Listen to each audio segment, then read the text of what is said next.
Hundreds of earthquakes are shaking the American Midwest right now, and scientists are scrambling to understand what it means. Over 200 tremors have rippled through the ground beneath the Mississippi River Valley in recent months, all clustering along a fault line most Americans don't even know exists. The new Madrid seismic zone, a buried fracture in the Earth's crust that doesn't sit on the edge of tectonic plates like California's San Andreas. It lies in the middle of one, hidden beneath farmlands and river towns, quiet for 2 centuries but never truly asleep. Picture this. You're standing in downtown Memphis or St. Louis, going about your day, when suddenly the ground begins to roll like waves on the ocean. Buildings sway, bridges buckle, the Mississippi River itself surges and reverses flow, just as it did in the winter of 1811 when this same fault unleashed the most powerful earthquake sequence in American history. Church bells rang 1,000 miles away. Entire forests sank beneath the mud. And the shaking didn't stop for months. But here's what's terrifying scientists today.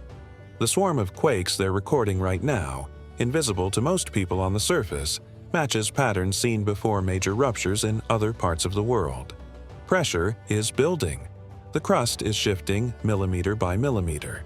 And when the new Madrid fault breaks again, experts warn it could trigger the costliest natural disaster the United States has ever seen. The question isn't if it will happen, it's when. And are we ready for the earthquake that could reshape the heart of America in a single night? December 16, 1811, 2 o'clock in the morning. Most of the frontier is asleep when the earth beneath New Madrid, Missouri, tears open. Homes lift from their foundations, trees snap at the trunk, and the Mississippi River, the young nation's lifeline, suddenly flows backward. Witnesses described the ground rolling in waves, the sky lit with strange flashes, and a roar so deep it seemed to come from the center of the earth. But that first quake was only the beginning. Over the next 10 weeks, 2 more massive earthquakes struck on January 23rd and February 7th, 1812. Each one stronger, each one more violent. Entire forests collapsed into sinkholes. What's now Reelfoot Lake in Tennessee was created overnight as the land sank and water rushed in to fill the void. In the town of New Madrid itself, homes were destroyed, riverbanks crumbled, and the landscape was permanently rearranged. The shaking was felt as far north as Canada, as far east as Boston, and as far south as New Orleans. Church bells rang in distant cities. Chimneys toppled in Cincinnati. People hundreds of miles from the epicenter woke to their beds shaking and walls cracking. Modern seismologists studying historical accounts and geological evidence now estimate the main shocks ranged from magnitude 7.5 to 8.0. That's comparable to the most powerful earthquakes ever recorded in California. But there's a chilling difference. The bedrock of the eastern United States is older, denser, and more continuous than the fractured crust of the West Coast. Seismic waves here travel 5 times farther. A single earthquake in the Midwest doesn't just hit one city. It shakes an entire region. States that are hundreds of miles apart feel the same catastrophic shaking at once, and the fault has never truly gone silent. Since the 1970s, seismologists have recorded more than 4,000 microquakes in the new Madrid seismic zone. Most are too small to feel, magnitude 2 or less, but they're not random. They cluster along the ancient fault lines, each one a tiny release of pressure, a reminder that the forces that powered the 1811 quakes are still at work. For 2 centuries, the land has looked peaceful. Farms stretch across the floodplain. Towns line the riverbanks. Highways and bridges crisscross the Mississippi. Life goes on as if the danger is a distant memory. But beneath the surface, the same fractures are creaking back to life. Stress is building again, and geologists now face a question that haunts every conversation. When the new Madrid fault moves again, will we be ready? Deep beneath the cornfields and river towns of the Midwest, the earth is quietly shifting. The new Madrid seismic zone isn't like the famous San Andreas fault that slices through California. It doesn't sit at the boundary between tectonic plates. It lies in the middle of one, the vast North American plate. And that makes it a geological mystery. Hundreds of millions of years ago, this part of the continent almost tore itself apart. A massive rift began forming, stretching from present-day Arkansas up through Missouri and into Illinois. But the continent didn't split. The rift failed. It left behind a scar in the crust, a zone of weakness buried deep beneath the surface. For millions of years, that scar has been squeezed by the immense forces that drive plate movement.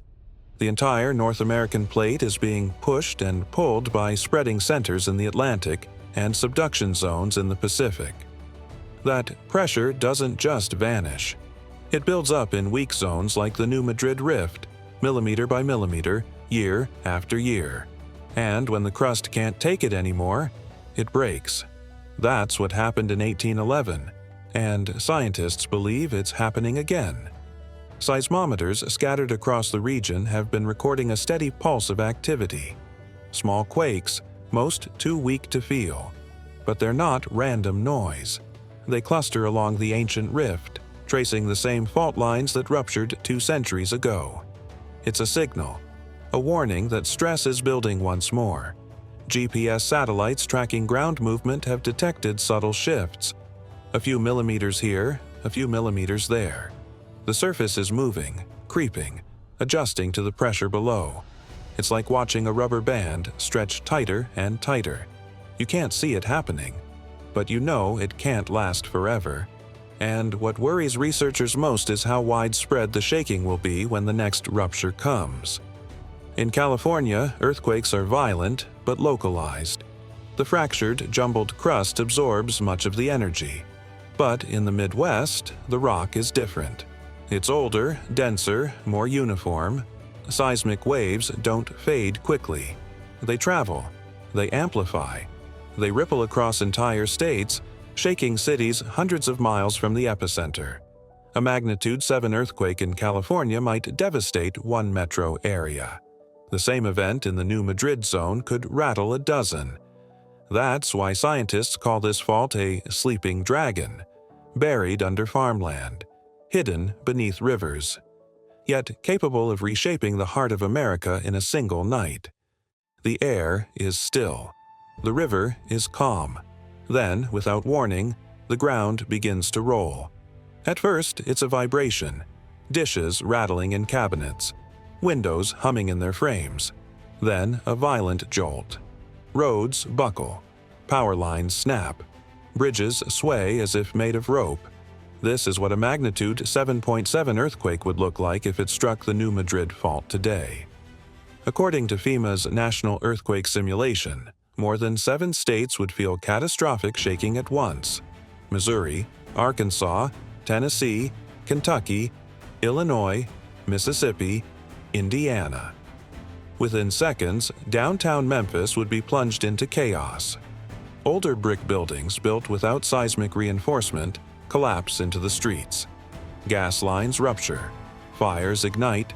Cell networks fail as towers buckle and power grids overload. Highways that cross the Mississippi River twist and crack, cutting off rescue routes and trapping entire neighborhoods. Further north, St. Louis trembles. The Gateway Arch, designed to flex, sways several feet side to side. Old riverfront districts filled with unreinforced masonry crumble. Power plants near the river shut down automatically as sensors detect ground failure and potential levee breaches. Across the Midwest, the shaking continues for nearly 4 minutes, an eternity for anyone caught inside a collapsing structure. Then the aftershocks begin, thousands of them over the following weeks, some strong enough to topple buildings already weakened by the main shock. Power grids fail across multiple states.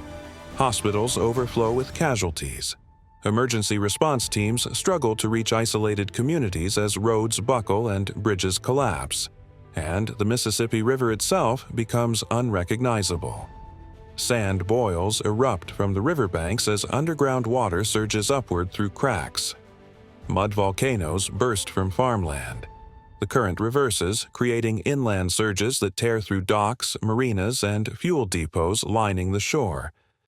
Experts estimate that more than 80,000 people could be killed or injured in the immediate aftermath. Over 2 million could be left without homes. The economic cost? More than $300 billion, potentially the single most expensive natural disaster in American history. And the cruelest twist is that no one would be ready.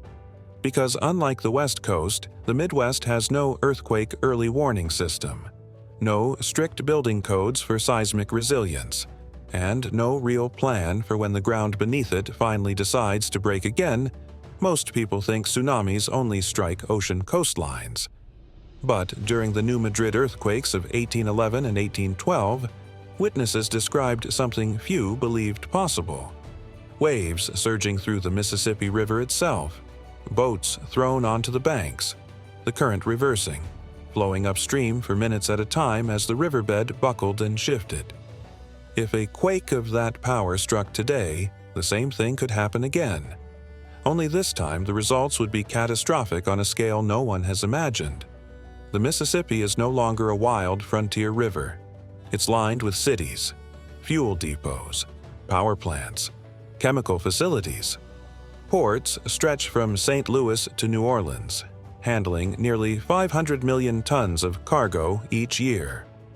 A massive inland surge would tear through docks, rip bridges from their pylons, and breach levees that protect entire regions from flooding. Tugboats and barges could be lifted onto land. Pipelines running beneath the riverbed might rupture, igniting fires that spread across the water's surface. And the shaking wouldn't stop at the river's edge. The soft, waterlogged soils of the Mississippi floodplain are prone to liquefaction, a terrifying process where solid ground briefly turns to liquid. Buildings tilt, roads sink, entire neighborhoods slump into the mud, just as they did 2 centuries ago. Infrastructure built on this soil, homes, schools, hospitals, all of it sits on a foundation that could vanish in seconds. Then there's the hidden chain reaction few talk about, the Mississippi's role as a national artery. A rupture of bridges or fuel lines here wouldn't just devastate local towns. It would choke supply chains across half the country. Food, fuel, and cargo would be stranded in the middle of America, unable to move north or south. The economic shockwave would ripple through every sector, every state, potentially triggering shortages and price spikes nationwide. It's not just a regional disaster. It's the kind of event that could cripple the nation's infrastructure, disrupt global trade, and leave scars that take decades to heal.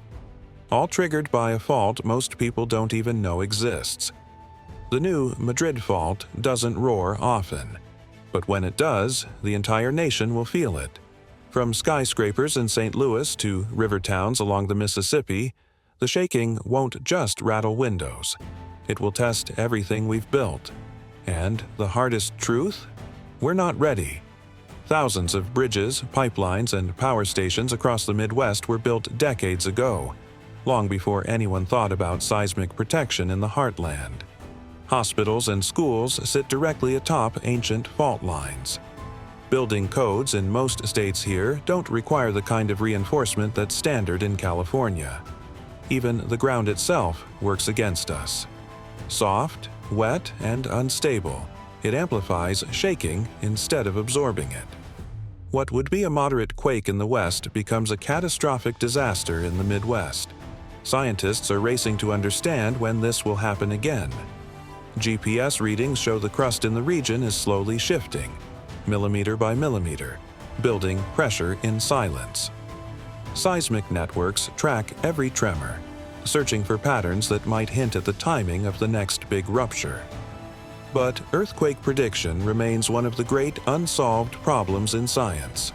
We can measure stress, we can map faults, we can simulate disasters, but we cannot say with certainty when the ground will break.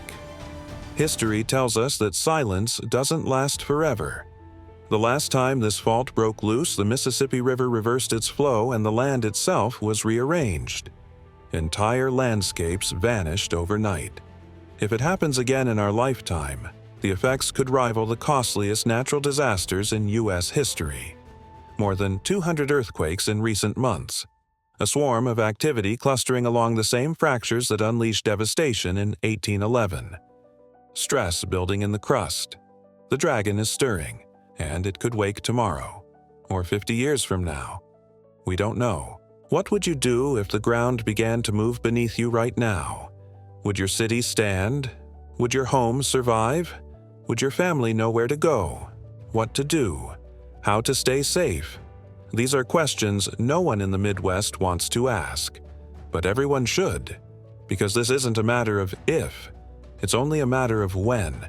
The new Madrid fault will strike again. The science is clear, the history is undeniable, and the next great American earthquake might not come from the West Coast. It might come from right here, from the heart of the country, from beneath the rivers and farms and towns that have lived in quiet denial for 200 years. If you found this story eye-opening, let me know your thoughts in the comments.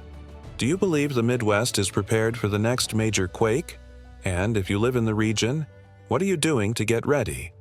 Make sure you're subscribed so you don't miss what happens next. Because the ground is shifting, the pressure is building, and the clock is ticking.